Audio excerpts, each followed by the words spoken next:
This is the Rokinon 8mm fisheye lens. I bought this thinking get a couple interesting little shots. It's fully manual, there are no electronics. I have aperture range of 22 through 3.5. It goes from focusing down to just under 1 foot to just over 5 feet, then infinity. And well, it's next to impossible to get anything out of focus with this lens. Really fun little lens. Okay, this is just going to be a real quick off the fly video. I wanted to talk a little bit about the lens I've been using. I do a lot of my photography for the videos and stills with this 8mm fisheye I purchased. It's fully manual, nothing special, inexpensive. And I had done watched a few reviews on it prior to buying it, and I don't think any of the reviews I watched did it justice. This lens, its brand name is Rokinon. It's just a generic lens. There's like 6 or 7 brands that make them. There's no autofocus, no auto aperture, nothing. I just have an aperture ring I spin manually and it chokes the aperture down as it goes. And I have to set the camera into a certain mode to accept that it's filming or photographing with a non-electronic lens. I like for the video, it's pretty still as I walk around. Everything's in focus. There's not much I can do too wrong with it. For the stills, I'll do a couple as I head home. I'm currently in Palmer Park. I went for a very long bike ride today, and I'm just about to head home. So I'll pick a few spots on the way home, take a couple short video clips to go in with this, and show what I like about this lens. The lens is 8mm focal length, and it's designed strictly for a crop censored body. And being on a Canon crop censored body, I have a crop factor of 1.6. So I have to multiply by 1.6, which gives me an effective focal length of 12.8 millimeters is what this actually is perceivable as. So I'm going to shut off right now. I'll stop every time I get a little inspiration for a small still photo and show you some of why I like doing the stills with a fisheye lens and why I think it's so underrated. See you in a little bit. Next to the park is the Grand Valley Armory. As you can see, the 2 tanks in the background. I'm probably 10 foot in between them. I'm going to walk up to the camouflage one and touch it so you can see how close I can get to something and keep it in focus.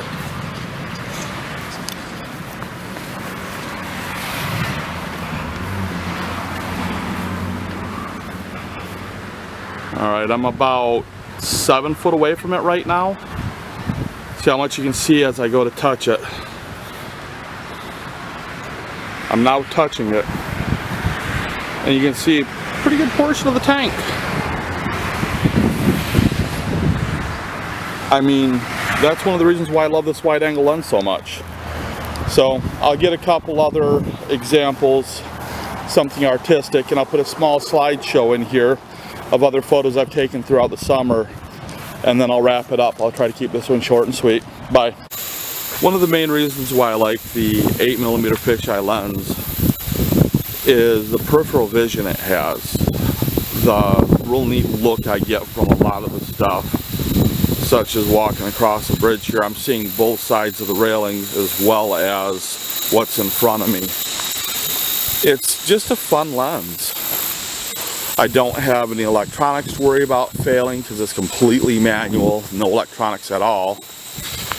And I showed you the bit with how close and how wide it gets when I was on the tanks, just touching them. So we've got a little bit of other footage that I've used. I'm going to splice my bike ride across the bridge in here just to show the effect it gave on a train trestle.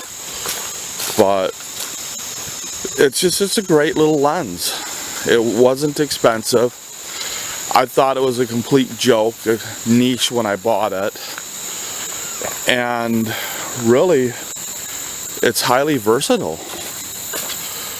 I've taken photographs of buildings up close, and if you're careful with how you use it, you can actually work the distortion in or even cut a lot of it out just by knowing where to place a tree or something like that in the photograph.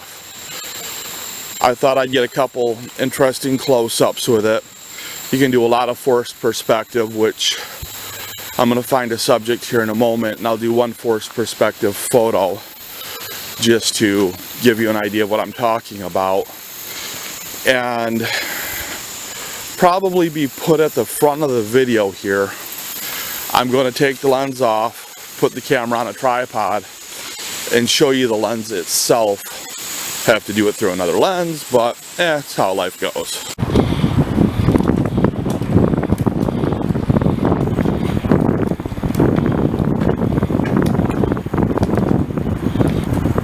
This should be a way of getting that forced perspective shot I was telling you about. Just got real close on one of these guys right here like this. I think that'll give the point. It's a weird looking style shot, but I really like it. So, it's just one of the fun things you can do with this style lens. And I hope you've enjoyed this video. Later, bye. This is me sitting behind the driver's seat. Does that tell you how wide angle this thing is?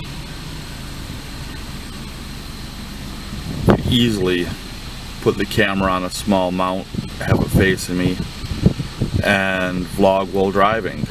So the lens is highly versatile. Please like, please subscribe, and please share.